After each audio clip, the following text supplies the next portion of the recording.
Nah, ini memang menarik, bukan hanya lagi individual, ini sistemik gitu ya. Karena dari catatan rekodnya juga polisinya ternyata selama 17 tahun bekerjasama dengan George Floyd, banyak kegiatan-kegiatan yang begitu sama.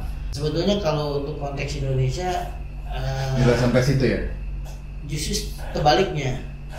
Kalau rasisme itu kan perlakuan buruk terhadap orang lain berdasarkan ras, berdasarkan suku. Justru yang diteriakan orang perlakuan istimewa terhadap suku atau ras tertentu. Contoh sederhana misalnya TKA Cina. Iya.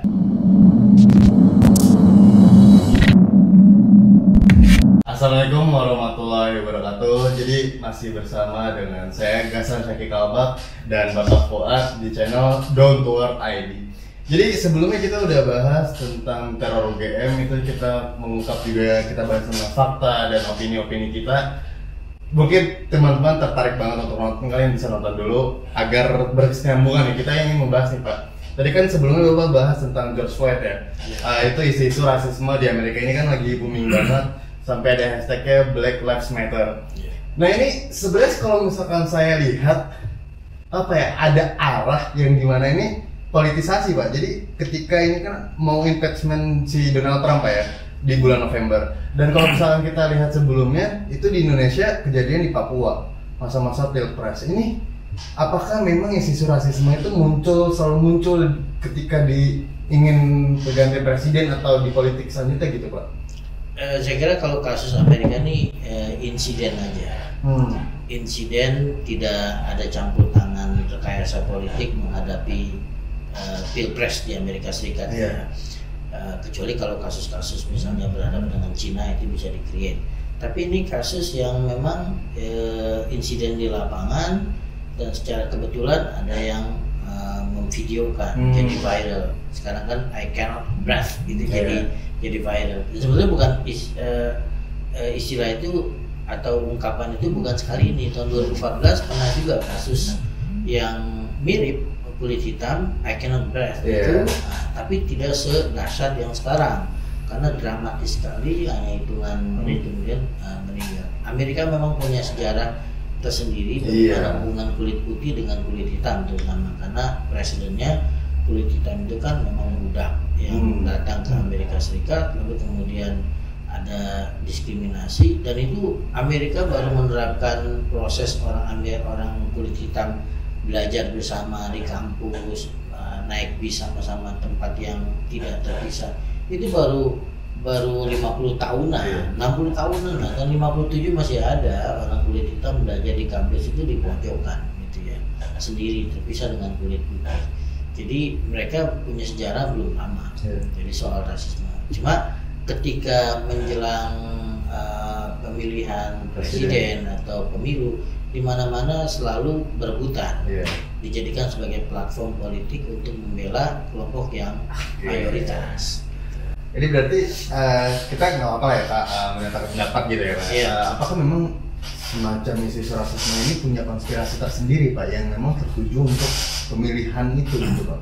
Di mana nih kasusnya? Ya kita bisa disangkutin di Amerika dengan Indonesia ini kayaknya, apalagi di Malaysia juga pernah nggak Pak ya? Iya, sebelum bukan hanya kasus rasisme, kasus diskriminasi secara umum gitu ya. Apakah diskriminasi karena ras, karena agama, atau karena karena bahasa gitu ya. Beberapa waktu yang lalu misalnya anti imigran itu kan cukup mencuat.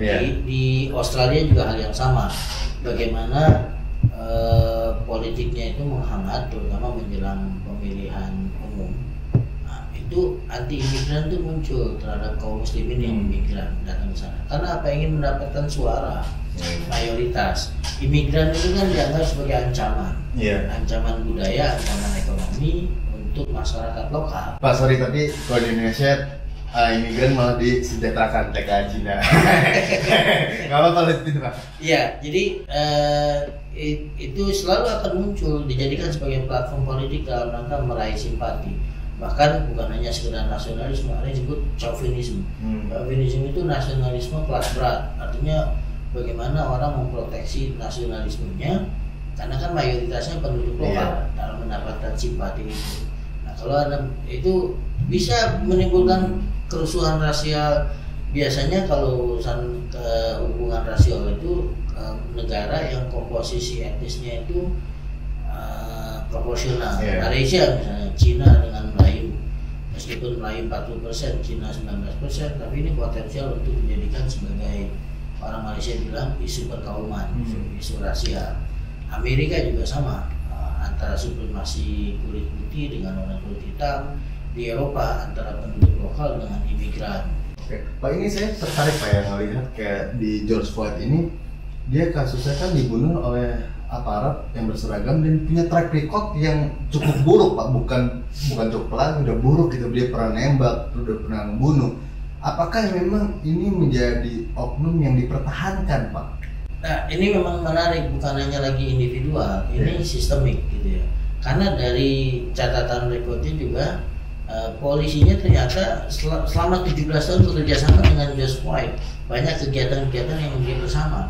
Tetapi dalam kasus yang terakhir, sebetulnya dalam konteks kriminalitas itu sepele artinya kecil lah, dia membeli makanan dengan uang yang dituduh palsu oleh penjaga tokonya, lalu kemudian telepon pada polisi, kemudian ditangkap. Tapi nggak kabur kan Pak? Iya, dalam pandangan polisi karena badannya besar, ini dianggap berpotensi untuk melawan gitu ya, meskipun terlihat dalam video itu kooperatif.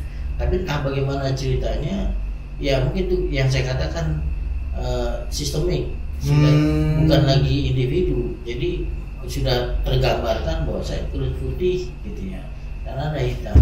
Dan kalau kita lihat teriakan-teriakan orang-orang kulit putih yang memang mendukung white supremacy, itu juga mereka patut juga didengarkan suaranya ketika mereka mengatakan, mengapa Anda teriak ketika orang kulit putih menjadi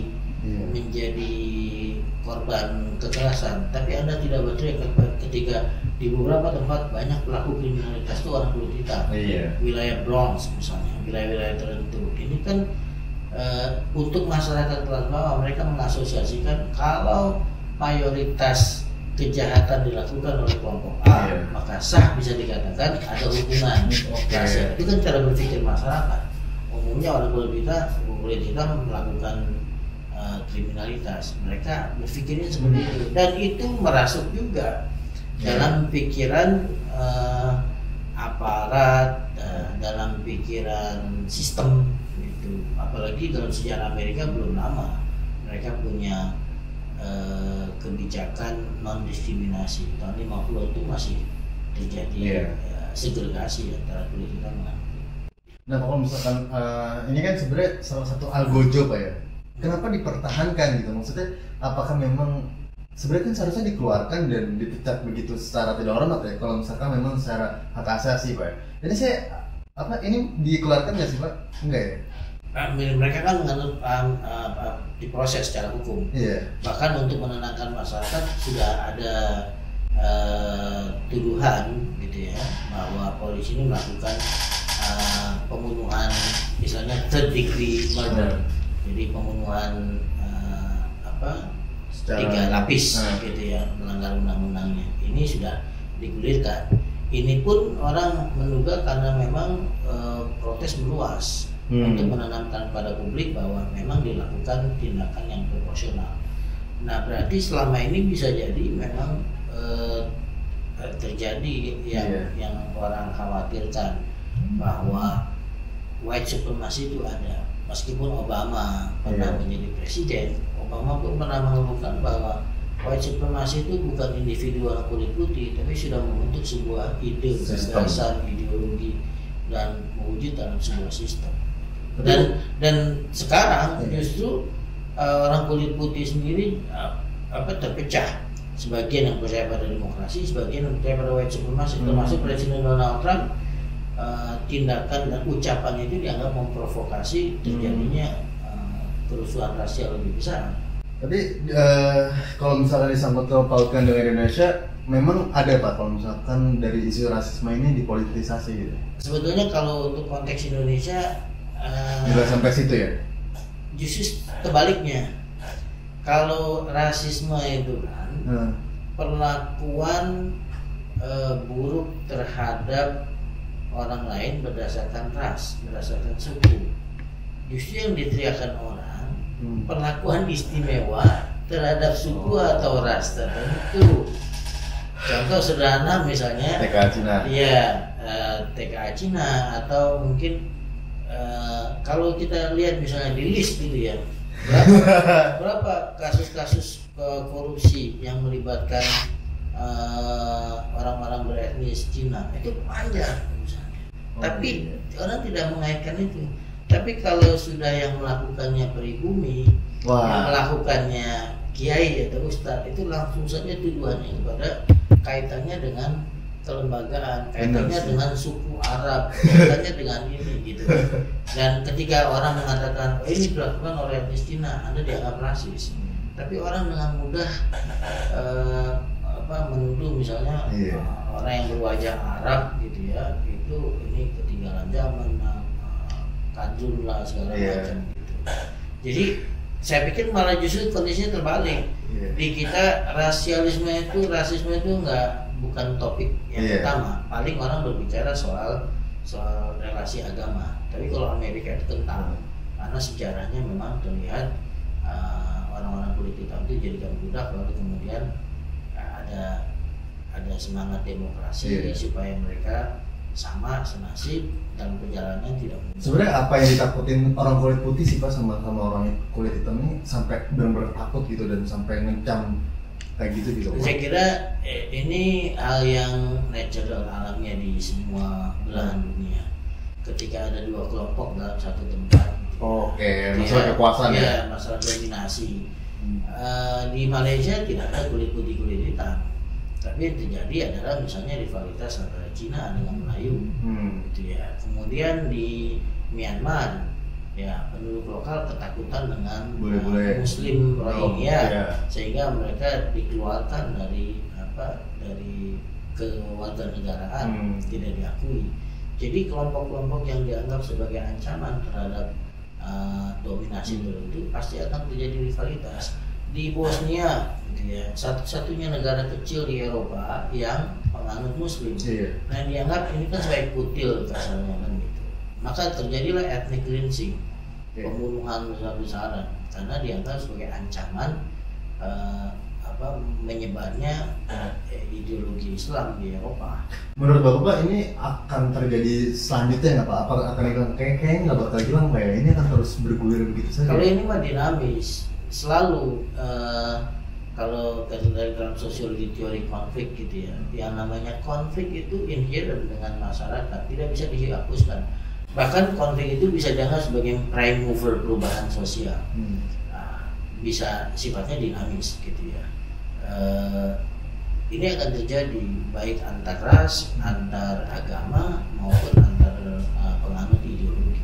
Oke Pak, closing statement nih Pak untuk anak-anak muda yang mungkin kurang tidak peduli atau mungkin seberapa pentingnya masalah tentang rasisme ini nih Pak, pesan dari Bapak. Iya, apapun agama dan kelompok kita, sebetulnya kan kita diminta untuk menghargai kemanusiaan, menghargai moralitas gitu ya, tidak merendahkan orang lain berdasarkan warna kulit, berdasarkan asalnya dari mana.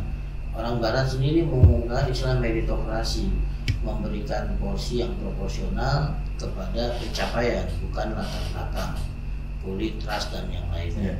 Tapi seringkali ini jadikan alasan karena ada kelompok tertentu Anda menjadi ancaman, lalu kemudian dilakukan tindakan apapun yang disebut dengan diskriminasi. Oke, thank you banget Pak ya buat di rasisme ini. Semoga mungkin masyarakat juga bisa berkomentar gimana pedulian kalian masalah rasis ini, dan mungkin bisa memberikan komentar yang cukup bijak juga, nggak apa-apa, dan sebebas-bebasnya. Dan terima kasih brother dan sister, jangan lupa untuk subscribe, like, comment, dan share video.